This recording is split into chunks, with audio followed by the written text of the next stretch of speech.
বাংলাদেশের এই যে পরিবর্তন, আপনার রাজনৈতিক যে পরিবর্তন হয়েছে, সেই পরিবর্তনের ফলে আমাদের যে ম্যাক্রো ইকোনমিক্সের অবস্থাটা এক্স্যাক্টলি কী আছে, সামগ্রিকভাবে আমরা আমাদের অর্থনীতিকে আমরা কিভাবে সামনের দিকে এগিয়ে নিয়ে যাওয়ার কথা চিন্তা করছি। আমরা আমাদের সরকারের পক্ষ থেকে আমরা বলেছি যে আমরা কীভাবে এগুতে চাই। আপনারা নিশ্চয়ই সবাই জানেন ইতিমধ্যে যে আমাদের মাননীয় প্রধানমন্ত্রী তারেক রহমান সাহেব ইলেকশন ম্যানিফেস্টোতে যে জিনিসগুলো আমরা দিয়েছিলাম সেগুলো ইমপ্লিমেন্ট করার জন্য তিনি একটার পর একটা কাজ করে যাচ্ছেন।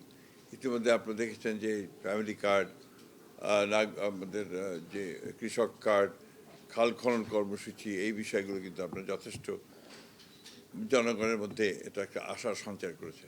অ্যাট দি সেম টাইম আপনার আমাদের যে বিনিয়োগের যে সমস্যা এখানে রয়েছে, এবং বিশেষ করে মাফ করবেন,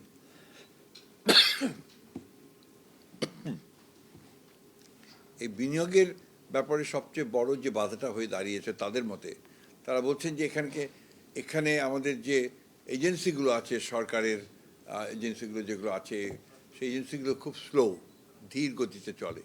তারা যে গতিতে তারা এটার সমাধান করতে চায় তাদের একটা বিনিয়োগ ইস্যুকে, সেখানে তারা যথেষ্ট সেখানে একটা নেগেটিভ অবস্থা তৈরি, হতাশ হয়ে যায়, এবং এটা একটা অন্যতম প্রধান একটা সমস্যা। সেগুলো আমরা বলেছি যে আমরা চেষ্টা করছি যে সেই সমস্ত বিষয়গুলোকে ঠিক করে নিয়ে আসার জন্য আমাদের ব্যুরোক্রেসিকে সঠিকভাবে ঠিক করা, এবং এনভায়রনমেন্ট, আপনার ইনভেস্টমেন্ট এনভায়রনমেন্টটা তৈরি করা। এখানে ব্যবসা করার যে ক্লাইমেট, এটা কিন্তু আপনার খুব একটা ভালো না, এনভায়রনমেন্টটা খুব একটা ভালো না, যে কারণে এই জিনিসটাকে আমরা বলেছি যে আমরা এটাকে ভালো করে নিয়ে আসার চেষ্টা করছি।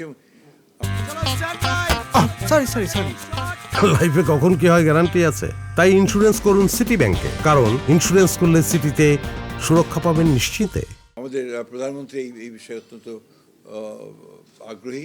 তিনি প্রতিদিনই এই বিষয়কে নিয়ে আলোচনা করছেন, কথা বলছেন।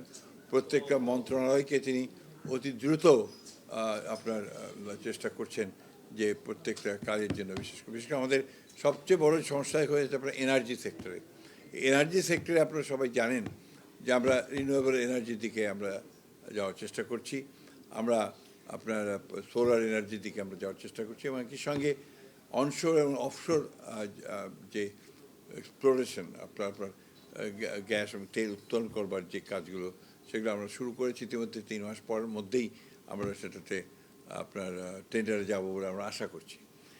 আমরা সবাই জানি যে আমাদের মতো একটা দেশে এখানে হিউজ পপুলেশন, এখানে দ্রুত আমাদেরকে এগিয়ে যেতে হবে অর্থনৈতিক উন্নয়নের দিকে। আমাদের রাজনৈতিক যে সমস্যাগুলো এখানে তৈরি হয়েছিল অতীতে, সে সমস্যা এখনও যে চলে গেছে তা বলবো না, কিন্তু আগের চেয়ে অনেকটা ইতিবাচক হয়েছে। আমরা বিশ্বাস করছি যে আপনার একটা স্থিতিশীলতা যদি আমরা নিয়ে আসতে পারি দেশের মধ্যে, তাহলে অবশ্যই আমরা আমাদের যে লক্ষ্য আছে অর্থনৈতিক উন্নয়ন করা, আপনার দেশে ইনভেস্টমেন্ট বাড়ানো, দেশে মানুষের কর্মসংস্থানের সৃষ্টি করা, এই কাজগুলোতে আমরা এগিয়ে যেতে সক্ষম হব।